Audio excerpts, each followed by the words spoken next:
Mr. President, distinguished delegates, Mr. Secretary General, at the outset I would like to express our thanks and appreciation to the government of Azerbaijan for having taken the initiative of organizing this unique and timely meeting. The fact that the Security Council has accepted to convene today's debate on the cooperation between OIC and UN shows the importance it rightly attaches to it. I should like also to highlight the importance of the excellent ideas contained in the concept paper prepared by the delegation of Azerbaijan that further develops this important issue. I would like also to take this opportunity to congratulate Azerbaijan for its outstanding performance during its tenure as a non-permanent member of the Security Council and the chairmanship of the Council for this month. I wish to express my gratitude to His Excellency Mr. Ban Ki-moon, United Nations Secretary General, for his tireless efforts he had been making to bring increasing significance to the existing relations and cooperation between UN and OIC. And I personally would like to thank him for the kind words he had just mentioned. We share, Mr. Secretary General, your vision about the strategic cooperation between the two organizations. During my term in office as OIC Secretary General, I have established an important working relation with Mr. Ban Ki-moon. We have discussed on a regular basis many issues that also top the agenda of the United Nations Security Council, such as the Middle East, Syria, Somalia, Mali, and Afghanistan. In his recent statement before the annual coordination meeting of the OIC foreign ministers on the sideline of the current UN General Assembly session, you, Mr. Secretary General, requested OIC to strengthen the partnership in all areas of mutual concern and interest. From our part, we attach great importance to the relationship with the United Nations and stand ready to develop an effective partnership with it to promote peace, justice, human rights, and development. Mr. President, distinguished delegates, based on our firm belief that the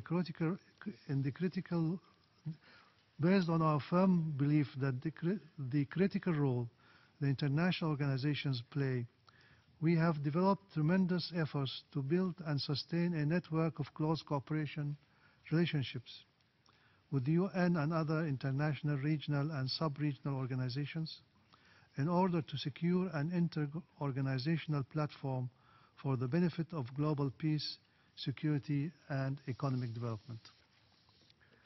International peace and development are now faced with many difficulties and challenges, and it is imperative to respond to them collectively at the national, regional, and international levels. In a rapidly changing world, strengthening cooperation between UN and OIC will both promote multilateralism and boost the international collective security mechanism.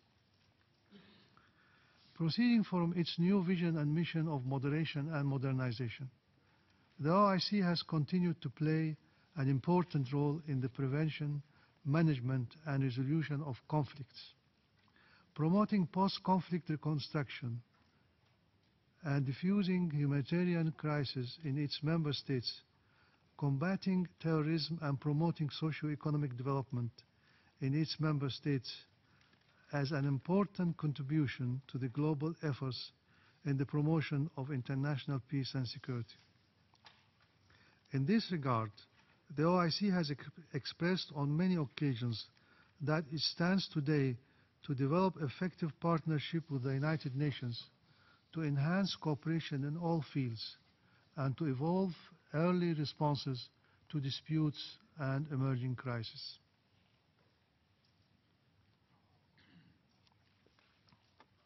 At the second largest political intergovernmental organization, with 57 member states and 5 observers, an intergovernmental organization with the mission to defend the interests and just causes of its member states. The OIC, based on its charter, was established on the noble principles of peace, harmony, tolerance, brotherhood, and equality in all human beings, as preached by Islam. The preamble of its charter reaffirms the commitment of its member states to the Charter of United Nations. It has therefore, since its establishment, set for itself as a primary task the realization of the principles and purposes of UN, and has striven to play a positive role in the maintenance of international peace and security. The perceptions of the member states of the organization, all of whom are also members of the United Nations, are identical to those of the vast majority of UN membership on important international issues. The OIC Charter stresses the importance of all member states adhering to the principles of the maintenance of international peace and security, and representing the national sovereignty, independence, and territorial integrity of other member states. An OIC roadmap document entitled 10-Year Program of Action, adopted in December 2005, which parallels the Millennium Development Goals, is a document that we consider to be a blueprint for reform, promoting moderation and modernization in the Muslim world. It calls for strengthening OIC activities in conflict prevention, confidence building, peacekeeping, conflict resolution, and post-conflict rehabilitation in cooperation with international and regional organizations, UN being the first among them. The OIC General Secretariat has made sustained efforts to increase the role of the organization in the maintenance of peace and security, conflict prevention, and conflict resolution under its program and agenda for reform, a peace, security, and mediation unit, a Center for the Development of Women, an independent human rights commission, and an international cooperation and humanitarian affairs departments have been established. These significant steps also indicate our understanding of the importance of socio-economic development, human rights, and humanitarian assistance in promoting peace and security. In this regard, OIC has made valuable contribution to the work of the United Nations in the fields of conflict prevention, crisis management, mediation, humanitarian assistance, promotion of human rights, the rule of law, and sustainable development through the many political, economic, and social instruments available to it.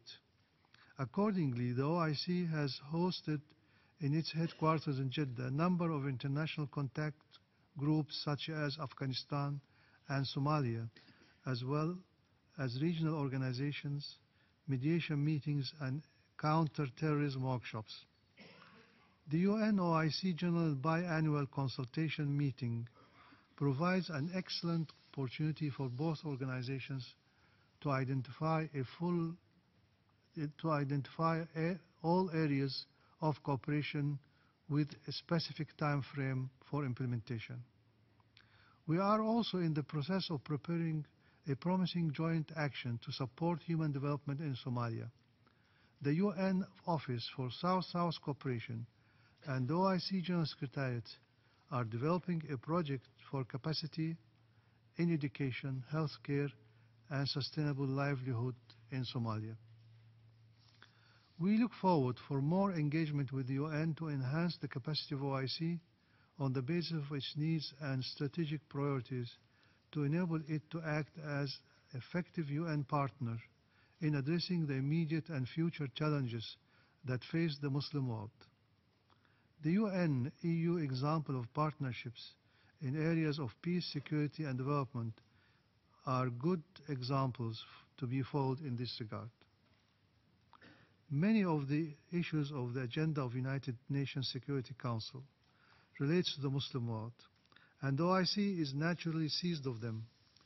This fact demonstrates the importance of having strong links of cooperation and coordination between the OIC and UN in order to benefit from both global and local approaches to addressing these issues.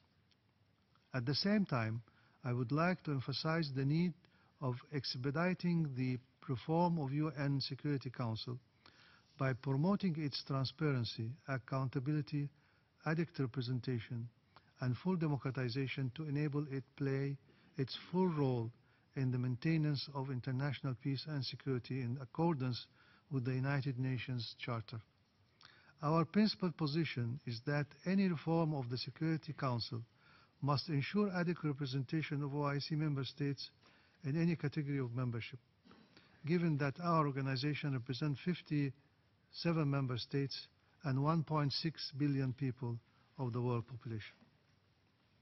Mr. President, Mr. Secretary General, distinguished delegates, while a period of extraordinary challenges is still evolving in the Middle East, a credible peace process towards a two-state solution remains a core priority to the Organization of Islamic Cooperation. I would like to reaffirm that the international community, and this august body in particular, has a special responsibility of doing its utmost to solve the Palestinian question according to the relevant UN resolutions, the Arab Peace Initiative, and the Israeli-Palestinian agreements reached within the framework of the Middle East peace process. The OIC believes that the key to reaching comprehensive and lasting peace in the Middle East lies in ending the Israeli occupation that started in 1967 and by establishing an independent and sovereign Palestinian state. Therefore, we believe that the ongoing direct Palestinian-Israeli peace negotiations provide a valuable window of opportunity that should not be missed. Creating conducive conditions for peace also requires that all illegal and harmful acts, including the construction of settlements, should be immediately stopped. At the same time, we remain committed to assisting Palestinian people to improve their socio-economic life. Therefore, the OIC is ready to build a constructive partnership with the UN in improving the socio-economic life of the Palestinians in the Palestinian territories, including occupied East Jerusalem. The development agencies of both the OIC and UN can cooperate in creating better life for the Palestinians. The OIC remains deeply concerned with the ongoing conflict in Syria. We welcomed all efforts aimed at convening Geneva II conference. However, we believe that Security Council has to assume its responsibility to do its utmost to protect the Syrian people and bring a peaceful solution to the Syrian conflict through a political dialogue. Mr. President, we are also concerned on the continuation of occupation by Armenia of the Azerbaijani territories of Nagorno-Karabakh and call for resolution of the conflict on the basis of respect of sovereignty, territorial integrity, and inviolability of the internationally recognized borders of the Republic of Azerbaijan, and in line with the Security Council resolutions in this regard. Non-implementation of the Security Council resolutions undermines its authority and people's belief in justice and possibility of peaceful political settlement. While I commend the leading role played by UN and other partners in restoration of peace to two troubled OIC member states, Somalia and Mali, we must continue to build on this partnership in order to achieve durable stability in these two African countries. On the humanitarian front, the OIC and UN OCHA conducted a joint needs assessment mission in Syria in 2012, which resulted in comprehensive humanitarian response plan. Likewise, a similar mission was conducted by our two organizations in the Sahel, which visited Niger, Burkina Faso, and Mali. Another joint mission was conducted to Mindanao and in the Philippines. Several appeals has been launched, and some OIC member states have come forward to alleviate the suffering of the vulnerable and needy people in Mali. Our cooperation is also continuing in Somalia. We have done our best to be able to help meet the humanitarian needs in Myanmar by facilitating provision of assistance from the OIC member states and civil society. We will discuss the matter with the authorities of Myanmar during the expected visit of myself and a group of ministers of foreign affairs from OIC member states to the country next month. Under the mandate of its charter, OIC aims at playing a constructive role in helping non-member countries with Muslim minorities to resolve any issues with these minorities in order to strengthen their roles as bridges of friendship between those countries and the Muslim world, in full respect of national unity, territorial integrity and sovereignty of the countries hosting these minorities. Mr. President, distinguished delegates, Mr. Secretary General, polio eradication in affected OIC member states continues to be a critical challenge to the OIC. We are engaged in close cooperation with WHO and Global Polio Eradication Initiative, GPEI, as well as Bill Gates Foundation in a wide campaign to eradicate polio in our affected countries. We are involved in advocacy and mobilizing high-level political support for polio vaccination programs. We believe that more work needs to be done before we are able to claim total polio-free status in the OIC region. In this regard, we are concerned on the recent spread of polio in the Horn of Africa. Due to the increase of humanitarian disasters in the OIC member states, the OIC General Secretariat has felt that there is a vital need to establish an OIC Humanitarian Emergency Response Fund, HERF, so as to express collective action to relieve the most vulnerable segments of our populations whenever a disaster strikes one of our member states. Mr. President, one of the most daunting challenges that face the international community is radicalization of communities based on religious faith and belief, religious and intercommunal hatred being propounded by some motivated and extremist individuals that render people to marginalization, negative stereotyping, and racial discrimination pose a serious threat to global peace and security. The OIC has been vigilant in exposing this dangerous agenda of extremist elements and raising global awareness to combat religious intolerance, stigmatization, and negative stereotyping. I should like to emphasize also the importance of political engagement in and support of the world's leaders of dialogue, mutual recognition, respect, and cooperation among representatives of cultures, civilizations, and religions, as this issue has gained an importance recently due to its implications on international peace and security. The consensual passage of UN Human Rights Council Resolution 1618 on combating religious intolerance, which codified the 8 points I have identified in my address to the 15th session of the Human Rights Council, has been widely acknowledged as a positive development and a triumph of multilateralism. I would like also to assure you that the OIC will continue its efforts with its member states and international community as a whole to combat radicalization that leads to violent extremism and terrorism. We believe that to face the menace of radicalization, we need political will and commitment, not only on the part of governments, but all segments of societies. The OIC has been focusing on some key areas of development and empowerment of women, children, youth, and civil societies in order to benefit from their roles and contributions in finding local remedies to challenges of conflicts, underdevelopment, and radicalization. We also encourage all initiatives to bring positive contribution of religious and traditional leaders to mitigation of these challenges. In conclusion, I would like to reiterate that OIC is strongly committed to an active partnership with the United Nations in promoting peace, security and development. We have achieved a lot together, but I believe more work remains to be done. With your support, both organizations would make our world a much better place. I thank you for your kind attention.